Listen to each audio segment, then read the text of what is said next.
Hey, everybody. Welcome. It's another Wednesday night, so that means another Chronicles of Not Jay. Um, so tonight we've been talking a lot about, miniatures and 3D and painting and whatnot lately. I wanted to go ahead and spin on back around to Hex Encounter, make sure Jeff doesn't feel left out and unloved.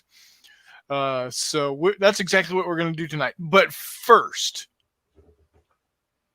everybody knows that I have been driving to 100 subscribers by the end of this year. 11/59/59, December 31st, 2021. I want to have 100 subscribers. And I've been telling everybody that if we get that mark before that time and date, I would give away one of my miniatures.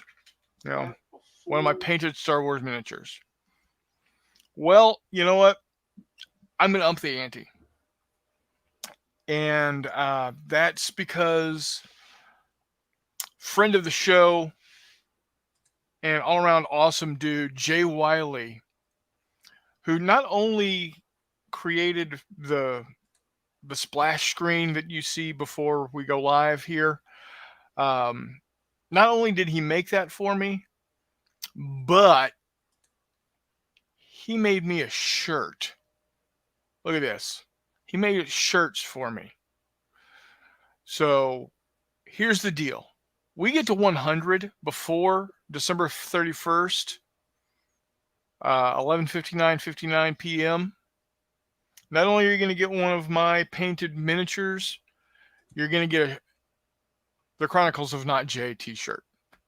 How's that? I'm down. There you go. Uh, Dave Hall's in the house. Uh, yes, I forgot my password. Greetings and may your goal be 100 be successful. I hope so. Chuck says hi, Hex, Hey, Chuck. and Bunkhouse is I said Bunkhouse is in the games. Good God, Bunkhouse is in the house. Nice shirt. Thank you. Like I said, it it was designed and ordered for me by friend of the show Jay Wiley. Oh, I guess I'm officially sponsored, by the way, because that's on the back. And I'm going to be honest, I dig it. So yeah, Joy of Wargaming. Hey, how do you do, sir? Welcome.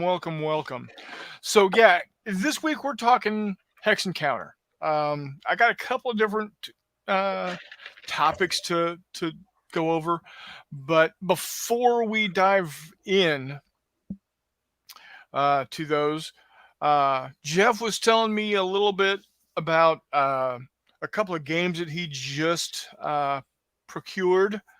Have you received them yet, or just ordered? No, I haven't even. I paid for them. Okay. Haven't seen a shipping notice yet, though. Okay. So you've purchased them. Yes. Okay. But so what did you get? What's coming your way eventually? So, it's the continuation of the Herman Luttman Civil War games. It's Bull Run and Wilson's Creek done in the blind sword system. They released them. Revolution's very good. You don't hear a whole bunch of rigmarole about what's coming up and everything, but boom, pop, they just released them. And I think I bought the box versions. Each one was 55, but the baggy versions were $40. And they just released them like, I don't know, a week ago. So I ordered mine, and because I got to make sure, because that is a good series of games. It's funny because the only one I haven't bought is Herman's new one, A Fearful Sacrifice, the big Gettysburg game that is in Kickstarter. I'm sure it's going to be a great game. I'm sure I'll grab it. I don't know who it's going to be published by. I would think it would be Revolution Games, but I don't know. I'm not off the fence yet on that one. So Yeah. All right. Very good. Well, I haven't purchased anything hex and counter wise. I am still waiting on lock and load uh, games to hit us with a couple of Kickstarters. One for World War 85 volumes 2 and 3, and also their, I think it's called North Atlantic or North Sea or something to that effect. It's the World War 85 world universe uh, battle of the North Atlantic between the Soviets and NATO. So they've been teasing that. I'm hoping that that's going to be coming out here shortly. They also have been talking about an aircraft game as well. I know uh, you, Jeff, are on the Navy in the air combat unless it has to do with close air support. And I get that. I understand it's not for everybody. But for me, getting those games would allow me to recreate not only the battles in Team Yankee, which I can already do with World at War 85, Storming the Gap, but also it would allow me to do some of the bigger strategic style battles of Red Storm Rising. Right. So, let's see. Dave Hall says, "Here's to missing 36 subscribers." Yeah, those 36 need to pop up and get in here. And then I bought Compass Game Paper Wars Galicia. That's about it. An 18 millimeter Grand Duchy of Warsaw Line Infantry. Okay, John, very good. And welcome, John. Thank you for joining us this evening. We've got 12 viewers right now, so thank you one and all. So the first thing I'm going to throw out, and I've seen a lot of people talk about this on the different Facebook groups that have to do with gaming, and that is, what is your holy grail game? It's the game that either you had at one time, got rid of, and now you really, really want back, or it's the one that just for whatever reason is out of grasp. You can't get it, and if you got it, it would be amazing. Well, unfortunately, my number one holy grail I have, and actually have two of them, and that's SPI's Terrible Swift Sword. Now, today, your holy grails are probably going to be, of course, depending on who you are. Your holy grails are Med War Sicily. Very good call, Warman. I've got one if you want it. Is would probably be like, well, for me right now, holy grail that I don't have is Battle for Normandy. And of course, they got the reprint for $100 coming, so I'll have that. There were, with the stuff from Rich Champion, with Case Blue and Guderian's Blitzkrieg 2, and I have all the OCS now except for Hungarian Rhapsody. So Case Blue, Grail game, GB2, Grail game. Yeah. I would say the one big monster Grail that I don't have, and I did, would be Campaign for North Africa by SPI. But shoot, Line of Battles, Last Chance for Victory, the big Gettysburg game, I have it. I mean, it's, that's one of those grails. So right now there's just nothing. I've got what I consider the grails, with the exception of Campaign for North Africa, for me. But now, what about the crowd? Is there a game? Of course, I know some of y'all have got to have a game out there that you just love to have, but it's just unattainable. Yeah, we'll look at some of the comments here. Nothing's popped up yet, but I'm sure they will. Chuck says, "I was going to be good. I've been bad. Bought 4 more games. Next Tuesday, if FedEx doesn't misplace the box." Very good. What's your order, Chuck? And then John says, "I need to unask myself of a storage unit of games." Wow, that's a lot. Yes, Med War of Sicily. Smiley face. Warmut, check it out, brother. Live and in person. You want one? You know you do. Um, John also says, I can get whatever I want, but will I be able to get it past my wife? See, that's the real trick. Is for those of us that have significant others, um, having to sneak it past them. John says, "Yep, I have everything." Um, Comes in with, "I was going to get CNA for Ardwolf, but not paying retail plus crazy profit supplement fee." Yeah, there is that. I I don't know if I guess I have not been in the wargaming board and hex encounter world long enough to have a grail game, a game that would be completely out of touch for me. Um, I don't know. I I have I have this notion that, and I think it was SPI. I could be wrong, but I think they had a Red Storm Rising game at one point that is now out of print that I wouldn't mind getting a hold of. Them or was it Just for nostalgia purposes, not thinking that it was any great game, because I know that uh,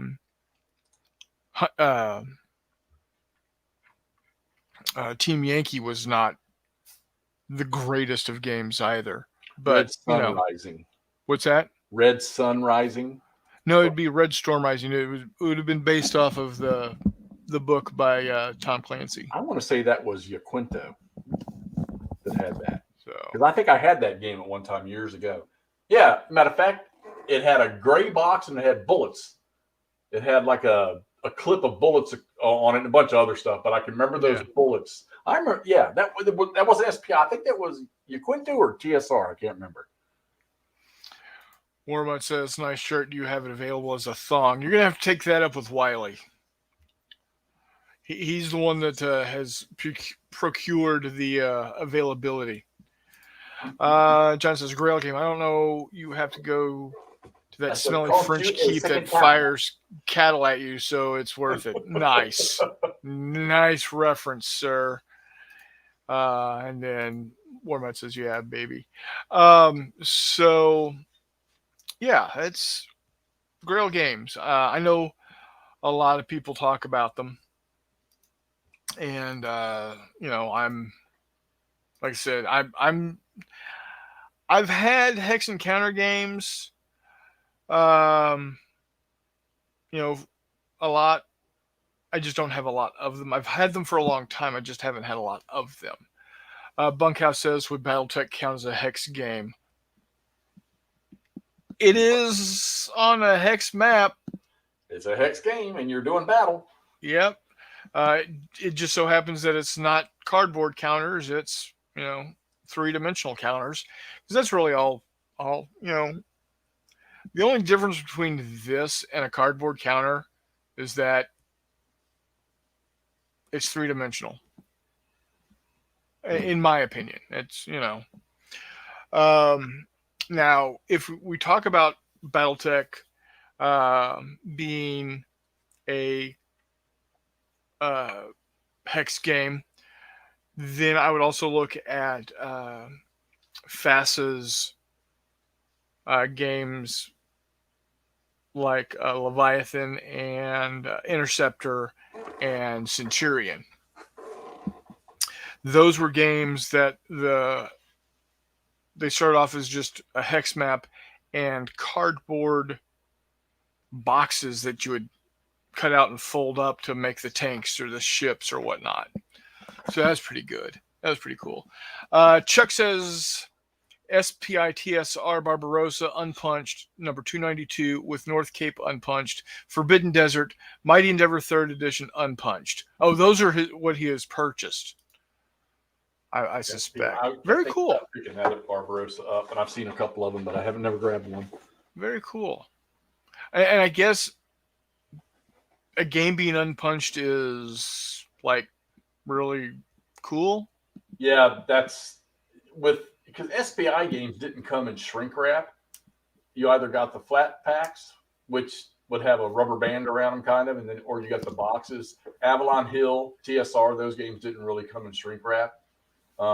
So an unpunched version of games like that could be a brand new one. In most cases, they probably are. Or Oh, just very cool. and John Longstraw, I bet you he's got a butt ton of them that he hasn't even opened, or maybe he opened and looked at them. But I'll bet you he's got a bunch of them that are probably would still be considered new that aren't shrink wrap. Steve, how you doing, brother? CNA GI Anvil of Victory from Chuck. It says, then Undaunted would be a hex game, right? Isn't that a hex game anyhow?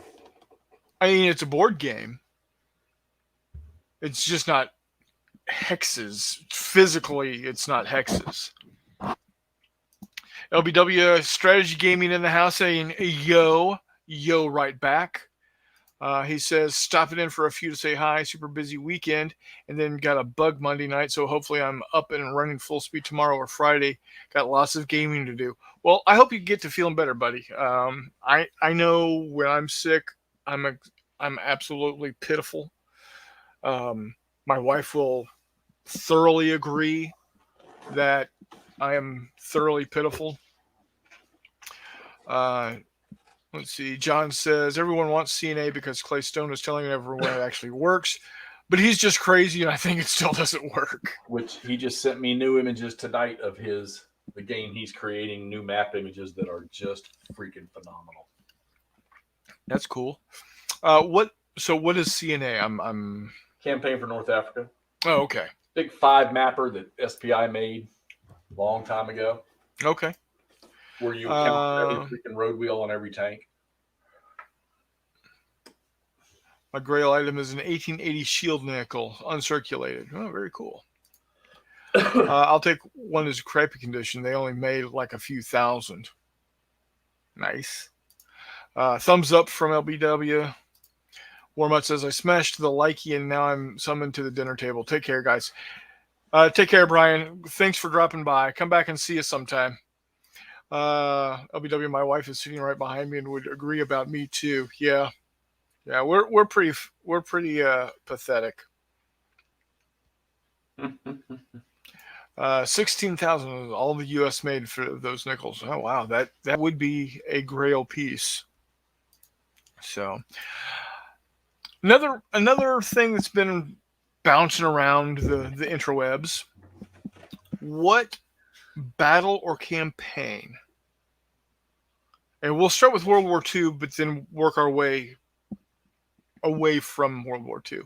We'll start with World War II. What battle or campaign during that conflict is underrepresented? Because we all know Stalingrad's got a jillion games. D-Day's got a billion.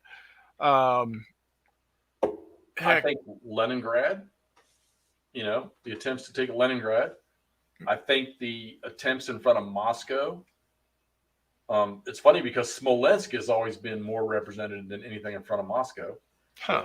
The end of 41 when they went after Moscow. I mean, there's games out there, don't get me wrong. Yeah, but it's not like D-Day. I mean, right. Literally, it seems like every other week a new D-Day game comes out. Sicily. Like, Steve just said Sicily. Yeah. Yeah. I think some of the desert scenarios. There's a bit of stuff with Tunisia, but I think that one could be covered more. There's probably a butt ton in the Pacific. You say, hey, Jeff, Pacific battles, Guadalcanal. Yeah. That's the first one, obviously, that jumps into my head. And then Okinawa, I guess. And then Saipan and Tinia. And the only reason I say those two is because my armor unit, when I was in Germany, we had a presidential unit citation for Saipan and Tinia. Yeah. Of course, there's Iwo. Japan versus China. Thank you, Steve. Yeah. We know that's been a thorn in my side, but I have a game. So yeah, I think not necessarily the campaigns or the battles in the Pacific, but just the misrepresentation of that it was all the Marines. You know, whenever anybody thinks U.S. versus Japan in the Pacific, as land battles go, everybody immediately thinks, "Oh, Marines." There was more U.S. Army divisions than Marine Corps divisions in the Pacific. Um, so I think a better focus on U.S. Army units would be nice. How about the Russians versus Japan? I mean, we only hear about one battle. What's it, Golkin, whatever? Yeah, I'm sure there had to be, but I mean, it's like Steve said Japan versus China, and I only have the one game, and everybody knows that I was looking for a game because I watched the World War II stuff with Indian Idell, and there were all kinds of fights in the Japanese Chinese part of World War II, and there, if you ask me, there's just not enough of those out there. Maybe it's because it's too hard to get good, detailed information to create a game about it. I don't know. yeah, and that could be. Um, of course, if anybody has spent any time listening to me at all ever, I'm going to mention Operation Dragoon because literally nobody knows about it. And you had the 45th and the 36th throwing themselves against the South French coast. So, also, yeah, the early landings of the U.S. in West Africa. Of course, Japan versus China, Pacific War. Japan versus China was brutal. Yeah, it was. Uh, I'm sure Chinese Communist Party would give us the intel. Yeah, probably not. Um, so outside of World War II, a, a a battle or a campaign that doesn't get much talk. I mean, again, if you look at the American Civil War, you've got you know a list as long as my arm and 10-point font for games that cover Gettysburg. Oh yeah, yeah. Um, I but I'm think sure there's just scads of other battles, probably all out. A lot of the battles out west, like in Missouri or Missouri and Arkansas. I'm sure there was plenty of battles. I know there's plenty of battles in Missouri that don't get mentioned much. well, I mean, once you talk about Chickamauga, Shiloh, and Vicksburg, and it ends right there as far as a lot of, or well, a good number of games. But yeah, I think the Western Theater. I wonder if the Western Theater is not covered as much because that's where, at least for the Confederacy, that's where they say they sent all the crap leadership. Yeah, Well, Joe Johnston wasn't crap when they sent him out there. Albert Sidney Johnston wasn't no buffoon either when they sent him. Garn, how you doing? There you go. Oh, $5, dude, that's a steal. So yeah, West Front for the American Civil War or Western Theater. I think there's a lot. There's a lot of stuff out there in Texas and stuff, the Red River Campaign stuff and all that. yeah, War with Mexico could probably have a lot more done. Hell, the fucking freedom of Texas. Granted, they're not going to be 15,000 millions no, of men or whatever fighting in it, but you could do some tactical level or yeah, yeah. Well, there's a couple. Well, there's 3 or 4 battles that you could have with the Texas War of Independence. Uh, Definitely San Jacinto. Now, granted, it only took about 20 minutes, but it's a good little one mapper. You could have it down to, I guess,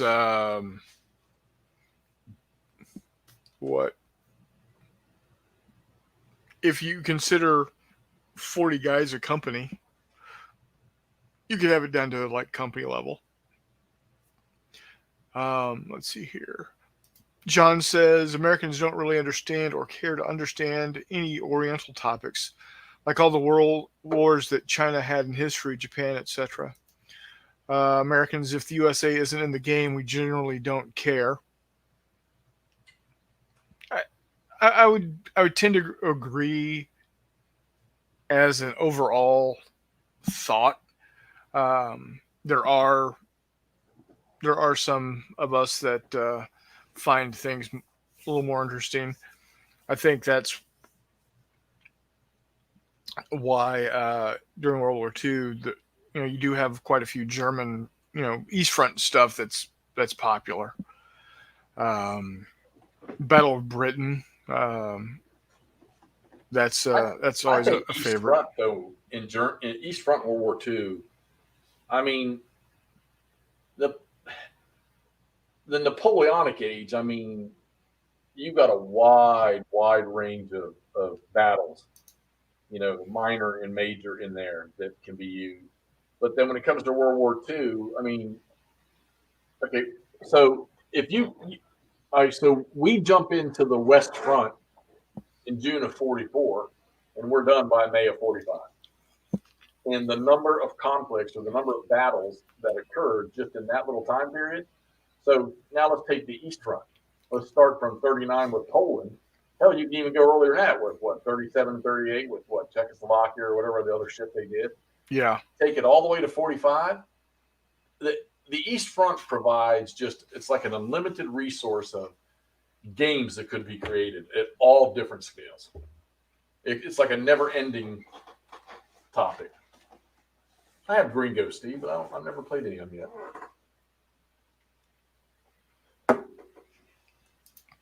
Yeah, Gringo, yeah. you got that additional pack that goes with it. Wars with the War with the Gringos or something like that. Not politically correct, but a really good campaign series on the Indian Wars, 1860, 1890. Yeah, that'd be good. You can get all Um, kinds of freaking little bighorn games. yeah, yeah. Um, SPI and S&T Veracruz. did a few. Yep. You're talking about the Mexican American War. I've got Veracruz. That's a pretty good game, Yeah. actually. So, yeah, there. I wish more people, and by people I mean companies, would step outside the box, and do things that aren't, you know,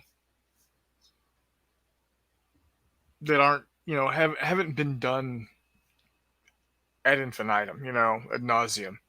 Right. But I understand why they do, you know, they do D-Day and they do Kursk and they do all these others is because those are the famous ones.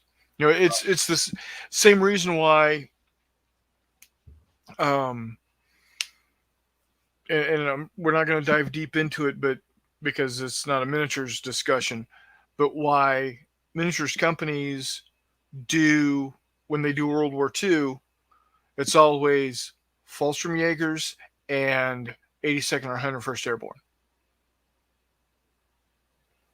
It's the flash. It's the fancy. You know, it's the ooh pretty shiny. I still want to see. I don't think it will ever happen, but I want to see OCS Barbarossa. And the only reason I think people say they won't make it is because it's just an ass whooping, just an overrun. But you know what? To me, I still want to see it. I still like to see how it is. I want to Garm the P Ridge that you bought. Was that SPI's box version, or did you get the Revolution Games, the Herman Luttman one? Play testing instead of putting out hundreds of crappy games. Yeah, me just coming back to gaming, I agree with John. Well, first off, I had to get over the hump of, I don't have this, I don't have this, I don't have this, I don't have this. And now I've got this, I've got this, I've got this, I've got this. And then finding out that a good portion of them I really don't care. It's like, okay, the game that Brian sent me, the Warma sent me, the Med War Sicily. Yeah. It's funny that that's a Richard Berg game, who is, when it comes to gaming, I think is the ultimate, for the Great Battles of America Civil War series. But, in that game, he must have been drunk when he made it, I think. in a coma or so. I don't know. I mean, bless his soul, he's gone now. But that there's a game in there somewhere, and the only other Sicily game that I know of that to me is worth a nickel is MMP's OCS Sicily. Is that your brother? Yep. Jay? Yeah. My brother Jay, the real Jay, the not Jay. Miniatures and chits are functionally the same thing. Absolutely. There there is no, like I said, functionally there's no difference between this miniature and a cardboard counter. It's all the same. Um, he Thanks, says, Steve. and then he said, if people stop buying the hundreds of crappy games, well, there is that too. But I think a lot of that has to do with I want, I want it to be good, so I'm going to buy it and give it a shot. And well, it's not good. Well, crap, I've bought into it. And now so does a lot of other people. So now the company thinks that they've got something going, so they're going to keep going with that route. You know, Well, and I'm one of those too that I see that, and I didn't realize this till about last week sometime, that buying the games for me is also a hobby of its own. yeah, It's the it collecting. seems strange, but if you put it to the tax, it's kind of what it is, I guess. I can't Yeah, help it. the collecting, the collecting of the game is part of the hobby, in and of itself. It's well, it's like, me and my brother buying our miniatures. It's I literally have pounds of miniatures that have been purchased, may or may not ever see a lick of paint. Yeah, I got some. Yeah. Yeah, I like what Joy's saying there about the obscure conflicts. Uh, I'm going to be interested to see. Okay, so for me, it has to be Hex Encounter. I'm sorry. Like I said, I've got a couple point to points. Actually, I've kind of started getting a little liking for area movement games after playing that Air Court I just played. But I'd be curious to see some, like, yeah, there's a whole continent there that's not just North Africa, that they're just nonstop conflicts for decades and centuries. yeah. Uh, and I mean, I'm not big on um, going back to the days of the pharaohs and in Caesar. While I don't mind it, I think Caesar's an interesting topic. But I know that I mean, I've been in some of those countries in South Africa, and you could create quite a few little interesting games, I think, off of some of this over there. And honestly, Joe, I'd kind of like to see that. I just hope somebody puts out some good ones. LBW strategy is going to bed, to get some rest. Have a good night, fellas. Later. Thanks for dropping by. I do truly appreciate it. And then Joy says, I'm seeing a lot more discussion on post-colonial wars in South America these days that I have in a long time, for example. And I bet you, and I bet you the weebs are going to start doing a lot more wargaming, say the wars of Nobunaga in the coming years. And then John says, yeah, it's a hobby. I call it OCD. It's a hobby of a mental deficiency. Or, um, yeah, it's where it's interesting that where we are with basically print your own situation with miniatures has begun an enlightenment of the age, so to speak, and making some good, some bad. But we're seeing the same thing on with the either print on demand or the print your own uh, hex and counter games. You're getting to see a lot of stuff that is, well, to be honest, garbage, but it's out there because uh, it's so easy. Okay, I'm going to write up a set of rules, and I'm going to make a PDF out of them, and I'm going to post them up on War Game Vault, and boom, there you have it. Uh, and Jay's got a great point. It's fear of missing out is a real thing for some folks, especially GW fans these days. Accurate. I still don't understand that the Gamers Workshop thing, that because I don't do it, I'm not in it. I don't understand the stir that they created. And that's something we could probably discuss completely differently. It's just how they did a 180 on, hey, we're the good guys. We're here for the fans. We're gonna do all kinds of great stuff. No, you have to stop doing anything that we ever wanted to see on YouTube. You can no longer do this. You can no longer do that. You can't do this.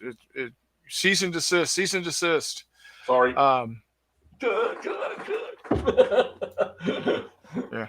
And then Jay also says, and myself with Skull and Crown. Yeah.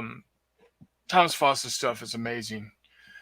So, American Civil War has been my go-to. Yeah. So that, if you guys go Google that Last Full Measure, he's a guy up in Maine, and I printed off his Gettysburg game, and he's got a couple that are large scale, but they're all free print and play, and they're not too shabby looking either. The maps are really, really interesting. I mean, he's got some battles where I grew up here in Virginia, like the Battle of Aldie, yeah, that are and they look really, really good. He's done a great job. He's got like a little Rick Barber in him when it comes to the map making, but he does a really good job. But the Civil War that's always been my go-to. But I'm gonna tell you what, man, World War II East Front is all up in my grill nowadays. So I really like that stuff. Bunkhouse says, "Don't get me started on GW again.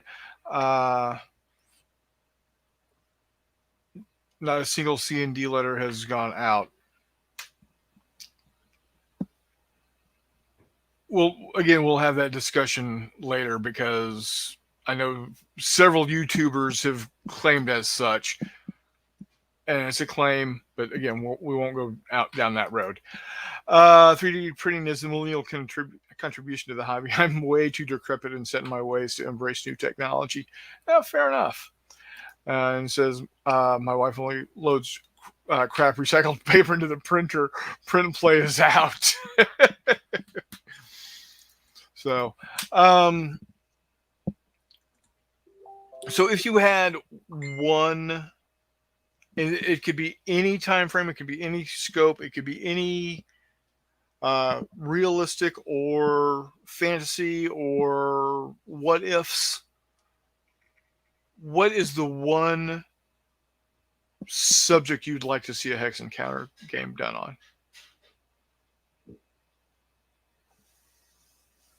Okay. Well, I found a couple, but they were actually Rich Champion told me about them. But I want to see a Great Battles of the American Civil War type game on Chattanooga.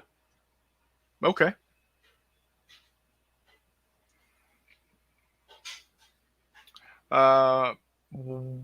Mine, besides Operation Dragoon, of course, but I'd like to see some more what ifs. Like what if type games. What if this had happened? Or yeah, what if Russia had full on declared war on Japan earlier and not waited until literally the week before to do anything, or what if we continued to push up through the Alps from Italy through Austria and into Germany? Would that have been able to be a thing? I don't know. I haven't studied it. It would be to me that would be an interesting thing. I'd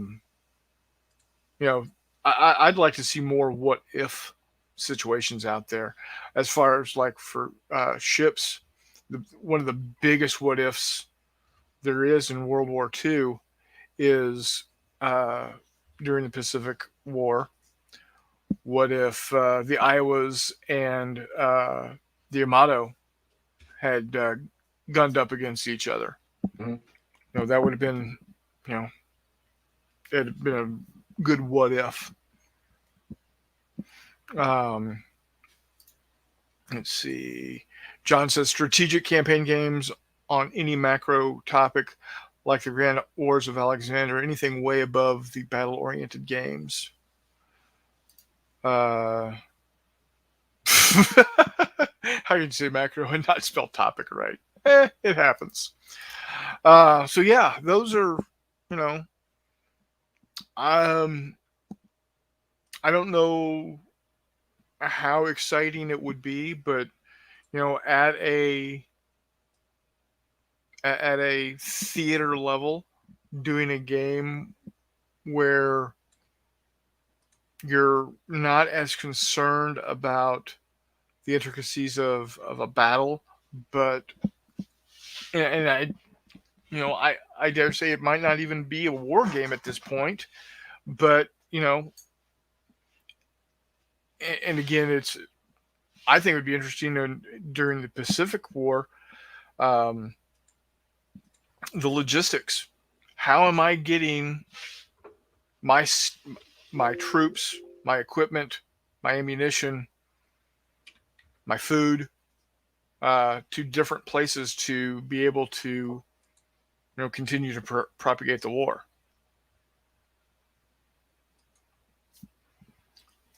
Now, again, is that going to be considered a war game? I don't know. So, Joy of Wargaming says 1918 Mexican invasion of Southwest United States, please. Yes, yeah, that would be good with John J. Pershing and a young uh, upstart uh, young buck named Patton cruising across the desert Southwest, chasing after Pancho Villa. Yeah, that'd be good. I'd like to see that.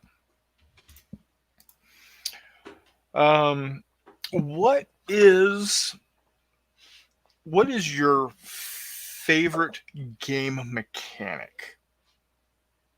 Whether it be combat, resolution, movement, what have you. What's one thing that you loved seeing or would love to see being done? Well, I think chit pull is the most exciting thing. Yeah, yeah, and really, honestly, to me, that has that's helped not only in board gaming but also in whatever form of variant you want to go with, um, whether it's a chit pull or a card draw or whatever, um, has really helped uh, the gaming population, not just in board games but also in miniature gaming. And in my opinion, really, it helps with solo wargaming too. Well, yeah, Um, I mean, yeah. Well, I think that the chit pull, I think the chit pull where both sides dump all their representative chits for whatever formations in one cup, not separate cups, and you draw, and whatever comes up. So if Team A gets 4 draws in a row, well, that just means that their leadership acted faster, in my opinion. right. And I think that creates. There's two things to me that create fog of war in a game. One is chit pull, which I did not know about until I came back to war game. Two is your dice roll. Because I'm tell you what, you got games out there where you get 6-1 odds, which are ass kicking odds, but you roll a 1 on, like a lot of the old SPI games, you get an advance or attacker retreat, or maybe hell, I'm in there playing Brazen Chariots, and I had a nice ass attack set up, and I rolled a freaking number that caused the damn attacker to lose 2 steps and didn't even touch the defender. So there's your fog of war. There's your and I'm willing to bet your brother can really elaborate on this, because one of the biggest boo-boos that happens in conflict, from the greatest scale to the tiniest scale, okay, is the instantaneous decision that a leader has to make in a split second. All right. And it might not be a bad decision that you make, but it might not be the right decision for the environment. Well, to me, the die roll takes care of that. The chit pull simulates all that in some way. Yeah. Let's see here. Chuck says a coin on the Philippines, Spanish Americans, Maoris, I think maybe Moros, I don't know. In general public government population. An operational grand strategic game dealing with the Mongols would be nice. Bathroom break. Be right back. All right. Yeah, that'd be kind of cool. Would that be a point-to-point game, or would that be area? What type of? I didn't even know. Is there one already? A continent-spanning operational game that covers the wars of Mongolian conquest. Honestly, I don't know. That's a question that is way above my pay grade at this point. This is one of those times when I wish Todd was not in Denver doing his job, but was on here helping with this. So yeah, that's is what it is, I guess. Some other stuff that I agree with Jeff on the chit pull. I was introduced to that with the original World at War game, and then World at War 85 continued with it. Slightly different. Excuse me, I am so sorry, guys. Slightly different in that they do a card draw, where the card has the name of the activating unit on it, like the 285th Guards armor for the Soviets, or the first of the 111th, or first of the ACR, etc. So let's see here. Yeah, and so for those of you that aren't aware of what chit pull is, because I got message asking. So what I'm used to with chit pull is the original World at War 85.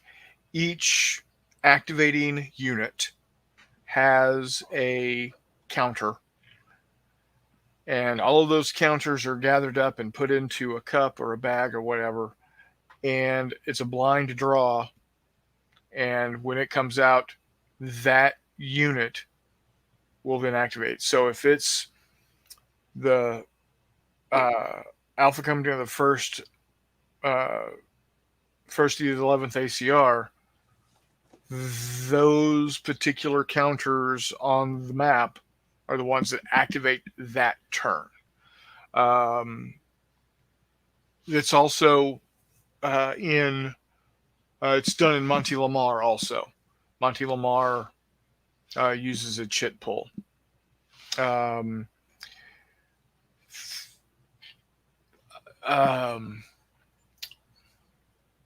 Wiley Games uses a modified chit pull with the card activation. It's not so random each turn, because you have your hand of cards and you can do whatever you want with those cards within reason. I'm going to activate a unit, but the card doesn't tell me what unit I activate. Whereas and again, I'm only looking at 2 of the different games that I've played where the chit you pull is actually activating a particular unit. Is that the way that most games that you play, Jeff? Say that one more time. So, in the 2 games that I'm used to with chit pull, is I dive my paw into the cup rattle around the chits, pull one out, and it says, "Hey, this particular unit that's on the board is what is now activating." Right, right. I love the system, and Yeah, my first experience with it was the newer Great Battles of the American Civil War. Any of the GMT Great Battles of the American Civil War, that that that can literally break your back um, if you have a specific plan in mind and you need to execute that thing before somebody else does something and you don't draw the right chit. I've had I've had ground lost in playing. Well, I played multiple of those games where I had an opportunity to maybe stop an attack in his tracks, but the damn attacker's chit got drawn first, and he destroyed. And I think that's great. The other one that is it can be a little tedious, and I've talked about it many times, is an order system like in the Civil War Brigade series, where, and I think it's really close to, or it could be close to realistic, where you're given an order by a higher up and you're executing that order, and that order gets sent down, and granted before telecommunications or before wireless and everything came out, where an order gets handwritten to you to change and go a different direction, and that order doesn't get to you, or you think it's bogus, or it's not written out properly, and you don't execute that order. Next thing you know, the whole battlefield environment changes. yeah, What we used to talk about, I guess it was Vietnam, about I always get the two terms mixed up between the fluid and the non-fluid front. And that creates, I think that chit draw or an order system or those two things can create that environment. And to me, I think it's far more realistic than just I go, you go. yeah, I don't dislike I go, you go games. They're fine with me. A lot of them, I think you just kind of need to play that way to get some balance. But if you want to make a game, another thing they thrown in that I noticed in some games, most of the are the random events thing. But I don't want the random events that's stupid. Give me something that's a realistic possibility for a random event that's going to occur. right. All right. A couple of different comments here. John says, so the Germans take Moscow in 1941, but the strategic situation requires you to pull out and abandon it. Now I forget what that was related to. Yeah, just like Jeff is saying, some sort of random card, random event card. Um, then John says, at the Joy of Wargaming, I don't think so. Gaming Eastern Orient topics is seriously underdone. Actually, I wonder if the Chinese actually have a wargaming hobby that would have such titles. Be interesting to. That'd be interesting. This is not sure gaming is a thing in modern China. No idea. Chuck says Compass Games Paper Wars issue 88, The Scourge of God, remake of the game that came out last century. I found it to be okay. Mongols are constantly having to run around like the 11th Panzer Fire Brigade. And then John comes in as this, or if you are under Braxton Bragg's command and seem to always just lose the order. So I think one game that I have been a part of, both as a player and as a GM, that I really, really enjoy, and if you ever get a chance to be part of one, is a Kriegspiel. I've watched some of that being played online. It's I've been on both sides. Honestly, in a Kriegspiel, I actually prefer to be on the GM side, uh, as part of the game, just because it's honestly a lot of fun seeing what the players are doing, what machinations they go through to do their best to outsmart their opponent. And at least for me, it's the closest thing I can see as a mid level leader, because how we have played it, or how I've seen it played, is that you've got one group or army commander with subset commanders under them, and then those commanders as players are then issuing orders to their subordinate units, and it's really interesting. The couple that I've been a part of at this point have all been Civil War era time frame, not necessarily the Civil War, but that mode There, of gunpowder. what's that? Gunpowder. Yeah, but that level of technology for communications and transportation and weaponry. Uh, it's really, and the other thing is how fast stuff comes in and how fast you want to put stuff out. Obviously, at a at 18, mid 1800s time frame, you're looking at, okay, depending on the distance you're actually traveling, it could be 5 minutes, it could be 35 minutes before they get their orders to their units. And then you might not actually even see what's going on with a particular unit until they send a response back. Hey, you told us to do this. We did this, but that happened. And you're like, well, shit. That I wasn't expecting that, and having to deal with, seeing the players deal with that type of thing. It's very enjoyable. I would like, when things settle down, which never happens, but I would love for my brother to run another Kriegspiel and have some of our group be able to play in it, because it's how he does it is he puts it out a week or two in advance. He sends out, okay, Red Army, here are your units, here are your commanders, or these are your commands, these are your players. Y'all talk amongst yourselves, figure out a battle plan. Team Blue, Army Blue, same thing. And here's your objective.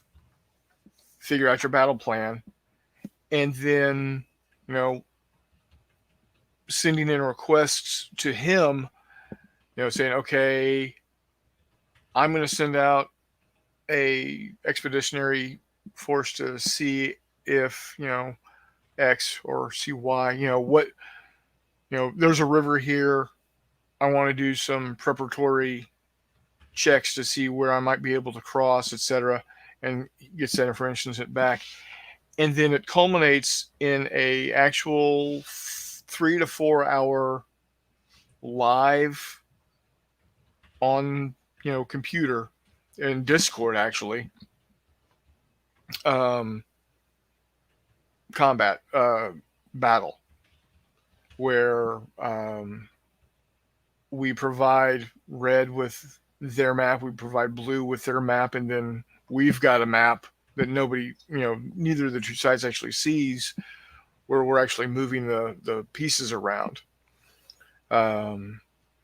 It's very interesting, and I would like, hopefully someday in the not too distant future he'll be able to do that for us again. It's a lot of fun. So, well, we've been going right at an hour. Murray said he would be here soon. That was a while ago. Yeah, I'm a little concerned now.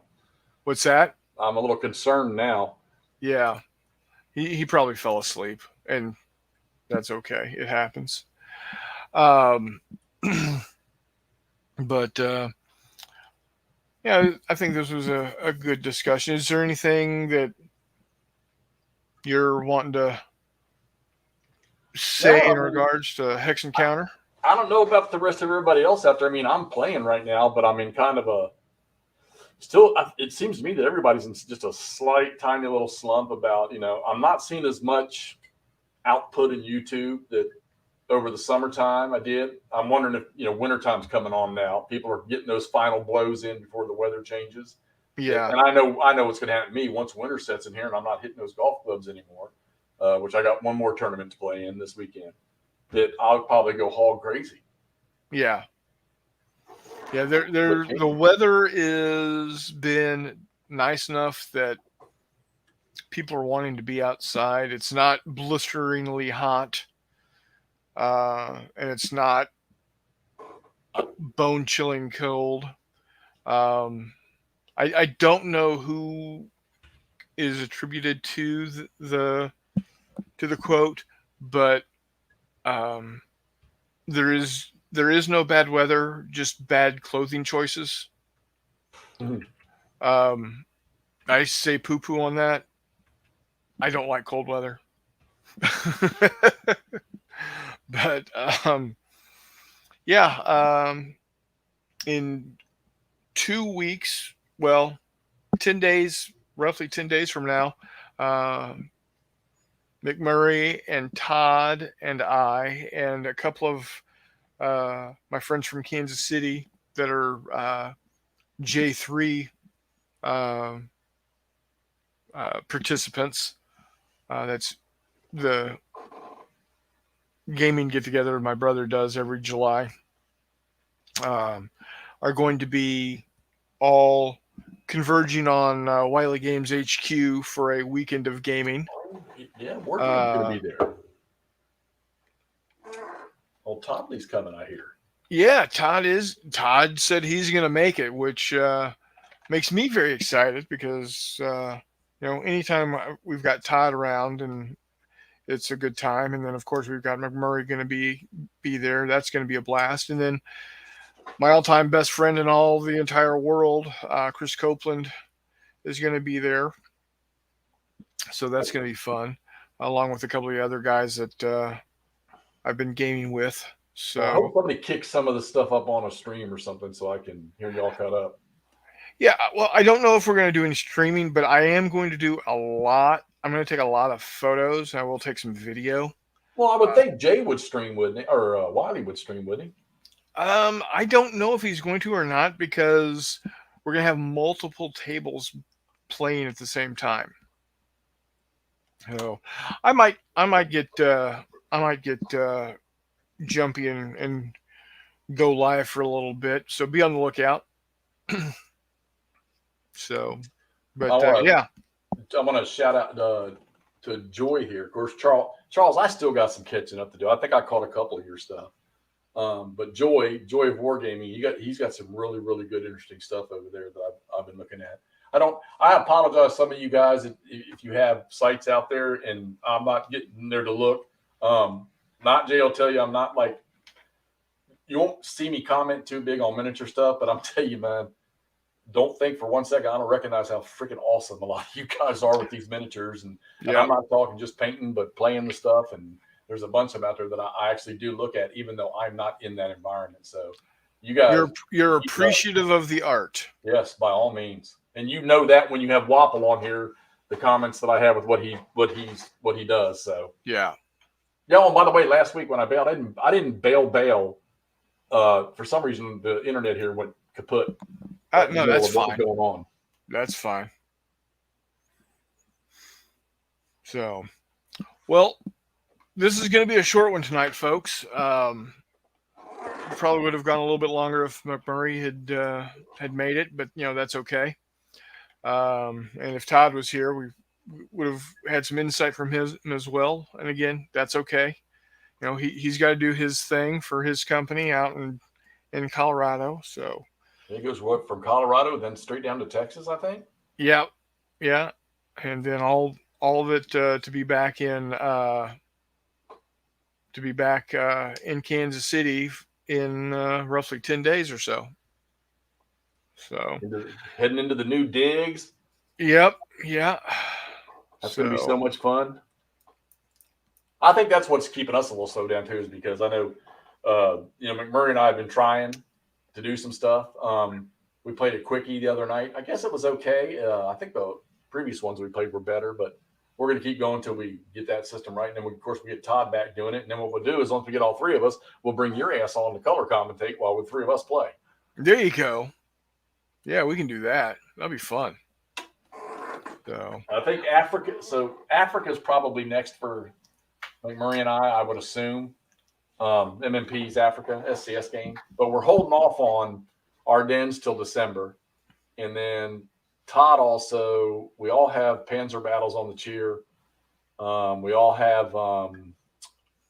There's like three of them that we all have. We all got the newest Autumn for Barbarossa, so we kind of all three want to do those together. So yeah. All right, that's cool. Definitely. Definitely. So, again, we are striving to get 100 subscribers by the end of the year. Um, once we hit that 100, I'll be doing a drawing of all of those interested. The winner of that drawing will receive one of my painted miniatures and a lovely The Chronicles of Not J t-shirt. It will not be this one. This one is mine. There are many like it. I love that. Darn. Thanks, brother. Oh, absolutely. Thank you, sir. I appreciate it.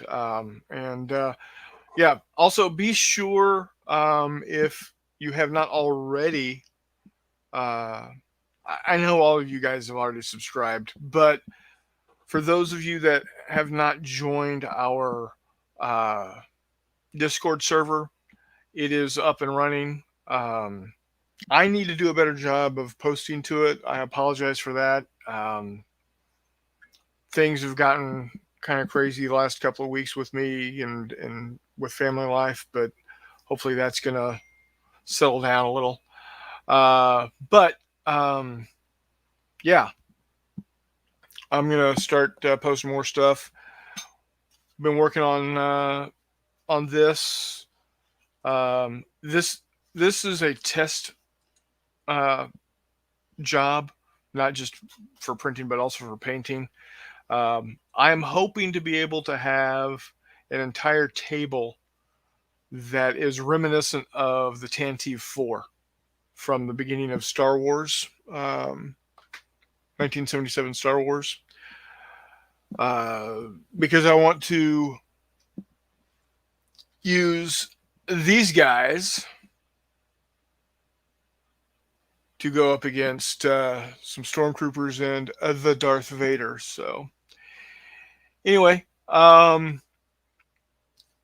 next week, hopefully McMurray will have joined us again. Not sure what we're going to talk about next week. May just be, we'll dig up something. Gaming in general. We'll dig up something. Yeah, it's always fun time. Again, thank you one and all for being here. We got 10 viewers. We've been pretty steady at 10 or better all night. Thanks again. Yeah, Jay said it is it's why we got the 3D printer to begin with. Yes, it just so happened to finally find the set of STLs that are going to do exactly what I want it to do. So I'm going to get started printing those here in the next day or two. I'll keep everybody up to date with what's going on with it. So again, thanks everybody for showing up, and we will catch you next week.